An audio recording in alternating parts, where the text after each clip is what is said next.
ଯେତେବେଳେ United Arab ଏମିରେଟ୍ସର କଥା ଆସେ ସେତେବେଳେ ଆମ ମନରେ ଦୁଇଟି କଥା ଆସିଥାଏ।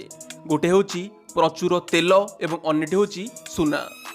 ଯେତେବେଳେ ଦୁନିଆର ସବୁଠାରୁ ଉଚ୍ଚା ବିଲ୍ଡିଂ କଥା ଆସେ ମନରେ ଗୋଟିଏ ନାଁ ଆସିଥାଏ, ତାହା ହେଉଛି ବୁର୍ଜ ଖଲିଫା। ଆଉ ଏ ବୁର୍ଜ ଖଲିଫା ବି ରହିଛି ୟୁନାଇଟେଡ୍ ଆରବ ଏମିରେଟ୍ସର ସହର ଦୁବାଇରେ। ଏହି ବିଲ୍ଡିଂର ଉଚ୍ଚତା ହେଉଛି 828 ମିଟର, ମାନେ 2717 ଫୁଟ। ଏହି ବିଲ୍ଡିଂକୁ 100 କିଲୋମିଟର ଦୂରରୁ ଦେଖିହେବ। ବର୍ତ୍ତମାନ ଯେଉଁ ବିଲ୍ଡିଂ ସାରା ଦୁନିଆର ଟୁରିଷ୍ଟମାନଙ୍କୁ ନିଜ ଆଡ଼କୁ ଆକର୍ଷିତ କରୁଛି, ତାକୁ ବନାଇବା ସମୟରେ ଇଞ୍ଜିନିୟରମାନଙ୍କର ନିଦ ହଜିଯାଇଥିଲା। ଯେତେବେଳେ ଏହି ବିଲ୍ଡିଂ ବନାଇବାର ଯୋଜନା ଚାଲିଥିଲା ସେତେବେଳେ ଇଞ୍ଜିନିୟରମାନଙ୍କ ପାଖରେ ମାତ୍ର 6 ବର୍ଷର ସମୟ ଥିଲା। ଏହି ଭିଡ଼ିଓରେ ଆମେ ଜାଣିବା କିପରି ବନାଯାଇଥିଲା ବୁର୍ଜ ଖଲିଫା ଭଳି ବଡ଼ କନଷ୍ଟ୍ରକ୍ସନ୍, ତାହା ପୁଣି ମାତ୍ର 6 ବର୍ଷ ସମୟ ଭିତରେ। ଖାଲି ଏତିକି ନୁହେଁ, ଜାଣିବା ଏହି ବିଲ୍ଡିଂକୁ କିଏ ଡିଜାଇନ୍ କରିଥିଲା ଏବଂ କେଉଁ କମ୍ପାନୀ ଏହି ବିଲ୍ଡିଂର କନଷ୍ଟ୍ରକ୍ସନ୍ କାମକୁ ହାତକୁ ନେଇଥିଲା। ଭାରତ ସହିତ ବି ଏହି ବିଲ୍ଡିଂର କିଛି ରିଲେସନ୍ ରହିଛି, ସେ ବିଷୟରେ ବି ଚର୍ଚ୍ଚା କରିବା। ଦୁନିଆର ସବୁଠାରୁ ଉଚ୍ଚା ବିଲ୍ଡିଂ ବୁର୍ଜ ଖଲିଫା ଦୁବାଇରେ ରହିଛି ବୋଲି ସମସ୍ତଙ୍କୁ ଜଣା। କିନ୍ତୁ ଏହି ବିଲ୍ଡିଂ ବନାଇବା ସମୟରେ ଇଞ୍ଜିନିୟରମାନଙ୍କୁ କେଉଁ ସବୁ ବିପଦର ସାମ୍ନା କରିବାକୁ ପଡ଼ିଛି ତାହା ବହୁତ କମ୍ ଲୋକଙ୍କୁ ଜଣା। 828 ମିଟର ଉଚ୍ଚତା ବାଲା ଏହି ବିଶାଳ ବିଲ୍ଡିଂକୁ ବନାଇବାରେ $1.5 ବିଲିୟନ, ମାନେ ପ୍ରାୟ 11,000 କୋଟି ଟଙ୍କା ଖର୍ଚ୍ଚ ହୋଇଥିଲା। ଖାଲି ଏତିକି ନୁହେଁ, 12,000 କାରିଗର ଦିନରାତି ପରିଶ୍ରମ କରି ଏହି ସ୍ୱପ୍ନକୁ ସତ କରିଛନ୍ତି। 163 ଫ୍ଲୋର ବିଶିଷ୍ଟ ଏହି ବିଲ୍ଡିଂକୁ ବନାଇବା ପାଇଁ ଇଞ୍ଜିନିୟରମାନଙ୍କ ପାଖରେ ଥିଲା ମାତ୍ର 6 ବର୍ଷର ସମୟ। 6 ଜାନୁଆରୀ 2004ରେ ଏହି ବିଲ୍ଡିଂର କାମ ଆରମ୍ଭ ହୋଇଥିଲା। ଏହି ବିଲ୍ଡିଂର ଡିଜାଇନ୍କୁ ତିଆରି କରିବା ପାଇଁ ଗୋଟେ ଆମେରିକାନ୍ କମ୍ପାନୀକୁ ଦାୟିତ୍ୱ ଦିଆଯାଇଥିଲା। ଏହି ଆମେରିକାନ୍ କମ୍ପାନୀ ଆଗରୁ ବି ବହୁତ ବଡ଼ ବଡ଼ ବିଲ୍ଡିଂର ଡିଜାଇନ୍ ରେଡ଼ି କରିଥିଲା, କିନ୍ତୁ ବୁର୍ଜ ଖଲିଫା ଭଳି ବିଶାଳ ବିଲ୍ଡିଂର ଡିଜାଇନ୍ ରେଡ଼ି କରିବା ସମୟରେ ସେଥିରେ କାମ କରୁଥିବା ଇଞ୍ଜିନିୟରମାନଙ୍କର ମୁଣ୍ଡବିନ୍ଧା ଆରମ୍ଭ ହୋଇଯାଇଥିଲା। ଶେଷରେ ଦିନରାତି ଏକ କରି ଏହି ବିଲ୍ଡିଂର ଡିଜାଇନ୍ ରେଡ଼ି ହୋଇଥିଲା। ଏହି ବିଲ୍ଡିଂର ଡିଜାଇନ୍ ରେଡ଼ି କରୁ କରୁ 3 ବର୍ଷର ସମୟ ଲାଗିଯାଇଥିଲା ଏବଂ ବାକି 3 ବର୍ଷରେ ବିଲ୍ଡିଂର ସମ୍ପୂର୍ଣ୍ଣ କନଷ୍ଟ୍ରକ୍ସନ୍ ସାରିବା ପାଖାପାଖି ଅସମ୍ଭବ ଲାଗୁଥିଲା। ତେଣୁ ଡିଜାଇନ୍ର ମଡେଲ ଚାଲୁଥିବା ସମୟରୁ ହିଁ ବିଲ୍ଡିଂ ଯେଉଁଠି ବନିଥାନ୍ତା ସେଠାରେ ଖୋଳାଖୋଳି ଷ୍ଟାର୍ଟ ହୋଇଯାଇଥିଲା। ଗୋଟେ ପଟେ ବିଲ୍ଡିଂର ଡିଜାଇନ୍ ରେଡ଼ି ହେଉଥିଲା ଏବଂ ଅନ୍ୟପଟେ କନଷ୍ଟ୍ରକ୍ସନ୍ କାମ ବି ଆରମ୍ଭ ହୋଇଗଲା। ବୁର୍ଜ ଖଲିଫାର ମଡେଲ ରେଡ଼ି ହେଲା ପରେ ଏହାର କନଷ୍ଟ୍ରକ୍ସନ୍ର କାମ ଦିଆଯାଇଥିଲା ସାଉଥ କୋରିଆର ପ୍ରଖ୍ୟାତ କମ୍ପାନୀ ସାମସଙ୍ଗକୁ। ଆଜ୍ଞା ହଁ, ସାମସଙ୍ଗ ଖାଲି ମୋବାଇଲ ବନାଏ ନାହିଁ, ସାମସଙ୍ଗ ବଡ଼ ବଡ଼ ବିଲ୍ଡିଂ ବନାଇବା ସହ ବିଭିନ୍ନ ପ୍ରକାର ଆଧୁନିକ ହତିଆର ବି ବନାଇଥାଏ। ଆଗରୁ ସାମସଙ୍ଗ କମ୍ପାନୀ ତାଇପେଇ 101 ବିଲ୍ଡିଂର କାମ ବି ଅତି ସୁରୁଖୁରୁରେ କରିଥିଲା। ଏହାପରେ ସାମସଙ୍ଗ କମ୍ପାନୀ ଗୋଟେ ପରେ ଗୋଟେ ଫ୍ଲୋରର କାମ ସାରିବାକୁ ଲାଗିଲା।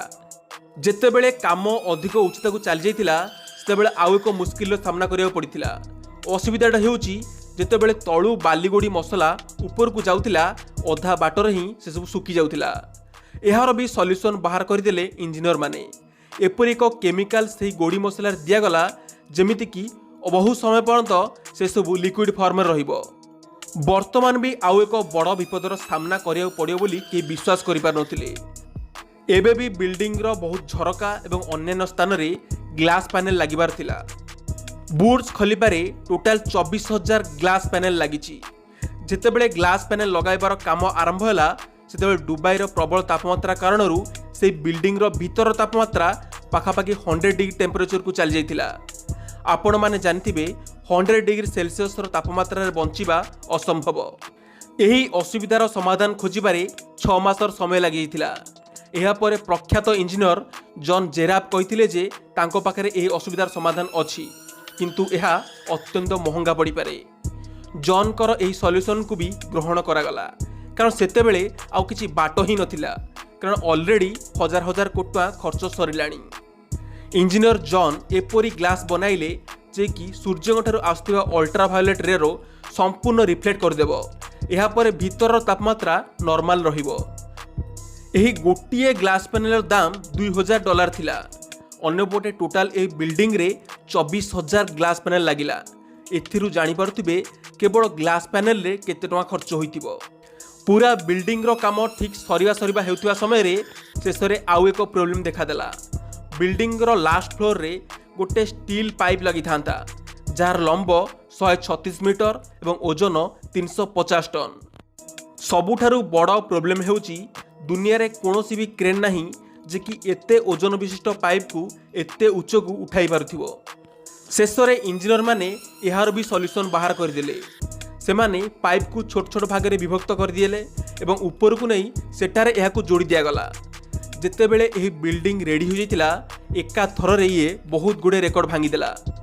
ବର୍ତ୍ତମାନ ଇଏ ଖାଲି ଦୁନିଆର ସବୁଠାରୁ ଉଚ୍ଚା ବିଲ୍ଡିଂ ନୁହେଁ ବରଂ ଦୁନିଆର ସବୁଠାରୁ ଉଚ୍ଚରେ ଥିବା ହୋଟେଲ, ଦୁନିଆର ସବୁଠାରୁ ଉଚ୍ଚରେ ଥିବା ରେଷ୍ଟୁରାଣ୍ଟ, ଦୁନିଆର ସବୁଠାରୁ ଉଚ୍ଚରେ ଥିବା ମସଜିଦ୍, ଦୁନିଆର ସବୁଠୁ ଉଚ୍ଚରେ ଥିବା ପ୍ଲେଗ୍ରାଉଣ୍ଡ, ଏ ସବୁର ରେକର୍ଡ ବି ରହିଛି ଏହି ବିଲ୍ଡିଂ ନାଁରେ। ସବୁଠାରୁ ବଡ଼ ଇଣ୍ଟରେଷ୍ଟିଂ କଥା ହେଉଛି ବୁର୍ଜ ଖଲିଫାରେ ଯେତେ ବି ଏସି ଲାଗିଛି ସେସବୁ ଭାରତ ନିର୍ମିତ।